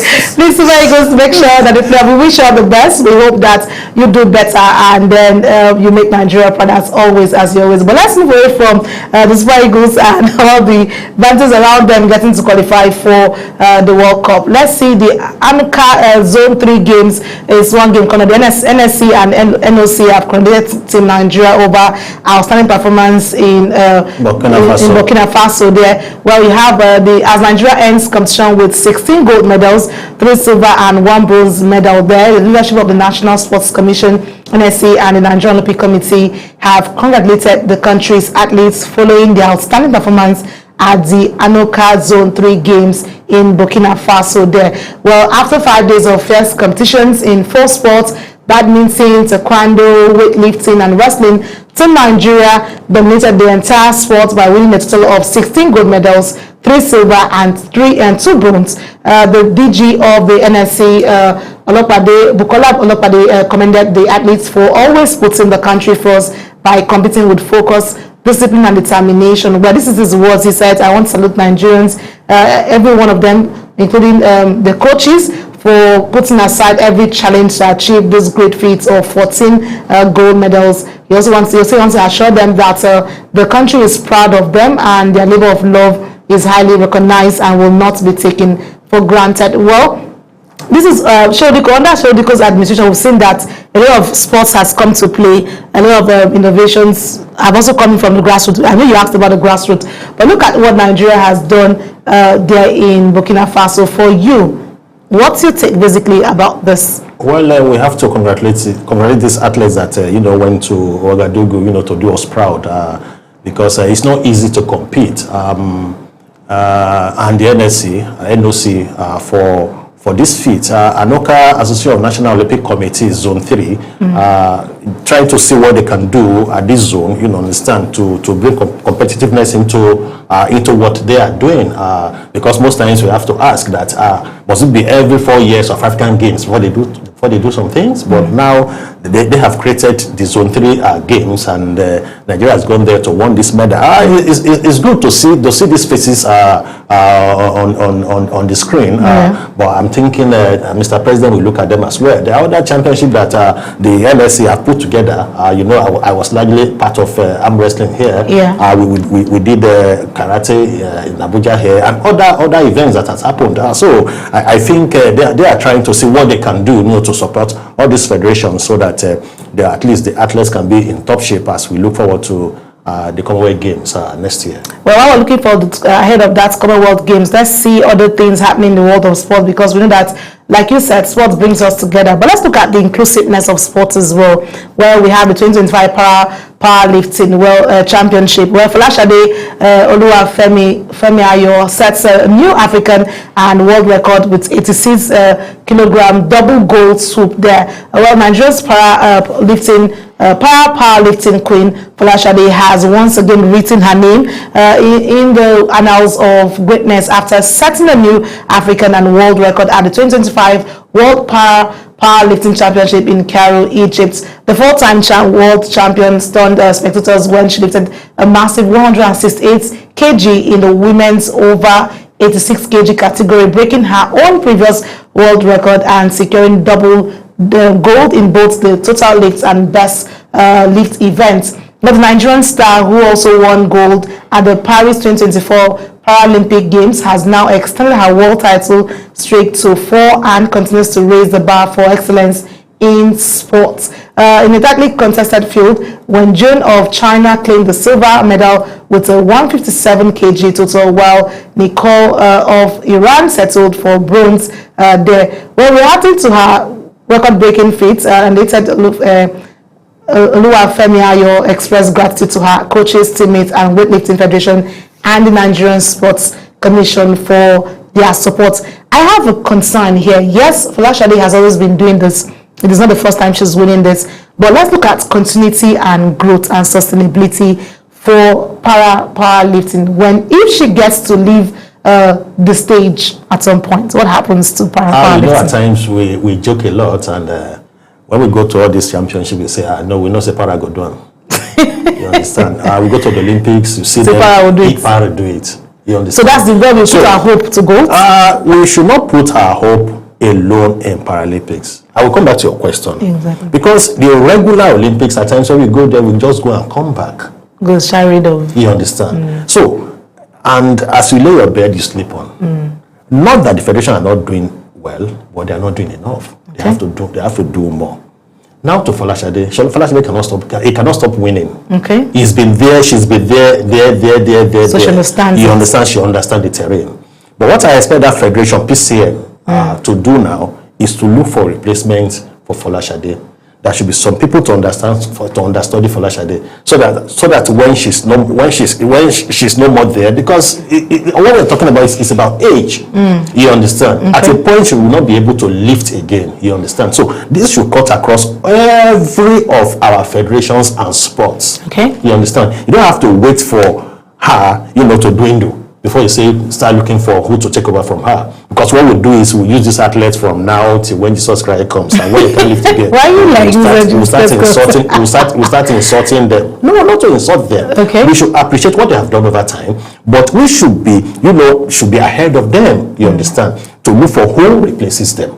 The moment you do that, you will see that there won't be a loophole in what we do. So that is how it is. Well, it is one thing to see that we have the inclusiveness of sports, and I like to see that part of it. And we know, like you mentioned, when we go to the Olympics, we always say, after all, the power will do it for us. But that should not be the way forward. What are even the plans ahead of the Olympics and all that? Because that Olympic Committee also speaking about the Paralympic Championship. I'm one big fan, one part of the Olympic family, because I've been there. I know how it works.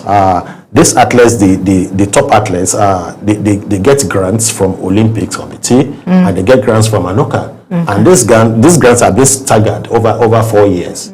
You understand? So these grants, when they get it, if they can get support from the government, you understand? Because if you want to prepare for the Olympics, you prepare for Olympics the day it ends. It means Paris 2024, the day it ends, you start your preparation. Okay. That takes you to the commencement of the next Olympics, which is another 4 years. You understand? But what we do is most times we are used to this right approach. But I love what the National Sports Commission is doing with their they set up a committee, you know, to look into this what the athletes are doing and trying to give them, you know, little support. They may not be enough, but if that is coming to complement what ANOCA and the IOC is doing, well, I think it takes us to a better height. So we have to commend the NOC, the NSC for what they are doing, you know, to see the athlete, at least to push them a bit further. Well, while we're commending them, we also hope that going forward that it gets past this stage, it gets to where we see sustainability and growth in the world of sports. Well, thank you so much, Femi, for your thoughtful insights into all of this. But let's hope that as the Super Eagles prepare for the playoffs and the hope of over 200 million Nigerians rest on their shoulders, the journey to the World Cup may be tough, but with unity, discipline, and determination, the dream remains within the reach. And then also look at other sports, look at the growth, and we hope that sustainability plan gets to play for Nigerians and will look tough when we appear across other countries. Well, that's it on this particular segment. Thank you so much for being a part of the programming. We look forward to having you more. Thank you. And hope you don't beat Super Eagles. No, I'm not going to beat them. It's just an advice that because they should try and make Nigeria happy. I'm just pulling your legs for the lighter note. Thank you so much for being a part of the program. Thank you so much. God bless Nigeria. God bless Nigeria. Well, that's it on this particular segment. Up next is a wrap up of this, but don't go anywhere. It's still Global Morning. Stay with us.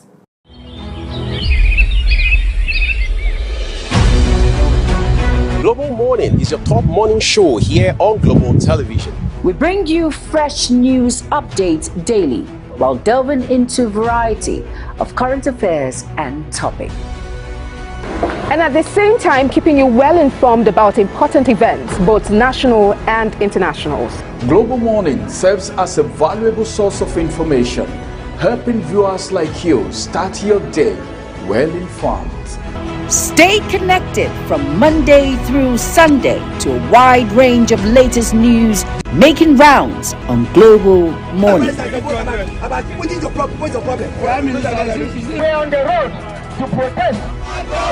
And the president meets all of our demands.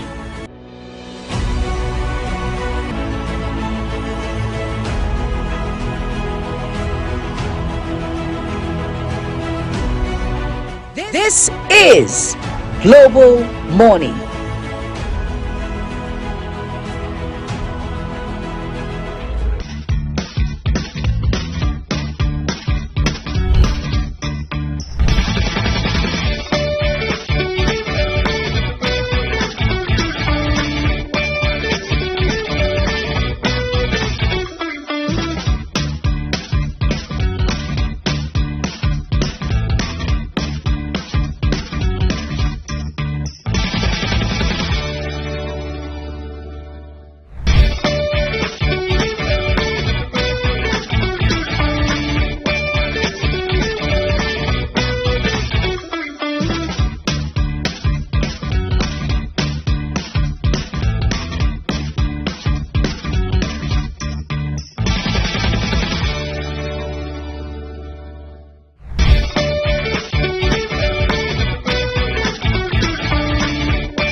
Welcome back. It's still Global Morning, and it's been an amazing journey here, Mukhtar Ifu.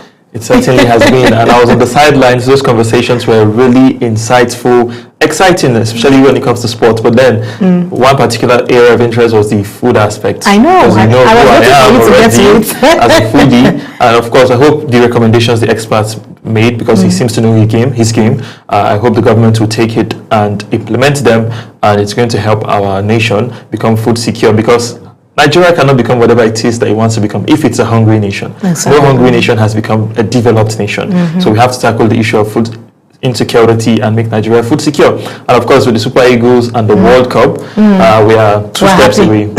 Semi-finals, final playoff, and we're in the World Cup. I hope to see them there, and they make Nigeria, like you said, the 200 million people are resting on their shoulders. Exactly. There's a lot of stake for them, so hope they deliver, basically. Well, we hope they do. And don't forget, just like our analyst said, he said that this FIFA rankings has also helped us. We're now 41st. And then we hope that with that, it has given them a morale booster to ensure that they get in the field of play when it gets to the World Cup, because we are hopeful. Like your guest said, it's not about, he said it's about they must be there. They must be there. And of course, the Paralympics, we know they always come through for us every single time. I don't forget, like you said, we always joke about things. So Para will do it. But that shouldn't be the mindset we should have when it comes to our sports at the Olympic level. We should always ensure that when we get there across all our sports, we should be able to. Once you're out there representing Nigeria, you should know that you are expected to give nothing but 110%, not even 100%. See, 110%, that's what Mutai wants it to bring to the table. Well, we hope that all of that would be taken, he will be taken to that, all of that, and then we hope Nigeria stands tall. But that's it. Don't forget, we have the newspaper review segment. We talk about the issues happening around, and we hope that you get a copy of each of the papers we brought your way and get details of the stories making the round. And don't forget, it's a Sunday. We had to go look for the best thing to put, because Mukhtar wants us to go get our food. The food is ready, don't worry. I already made the provisions for that. I think I can smell it already. I just need to have a taste. So we need to get to that. Thank you so much for being a part of the program Global Morning. We hope you had a good run with us, because we had an amazing time here. We always do every single time. We always do. Today was not different. It wasn't different, my brother. It wasn't at all. So like we're promoting Made in Nigeria. You can see that. See our fabrics. So don't forget, 100% Made in Nigeria. Patronize Made in Nigeria, just like the Dangote said in the newspaper review segment, and ensure that you look radiant, just like we're doing. Like we always do. And we always I can eat your colorful outfit every single time. Well, thank you so much. We look forward to having you and also gracing your screen to bring you all the updates, all the happenings that you need to hear. It's still Global Morning, and up next is other programming lined up in the course of the day. But from us, it's time for us to leave and go catch something. Bye-bye. All right. I remain Annie St. Patrick, and I am Mukhtar Kassim saying have a lovely day. Have a lovely day ahead of you.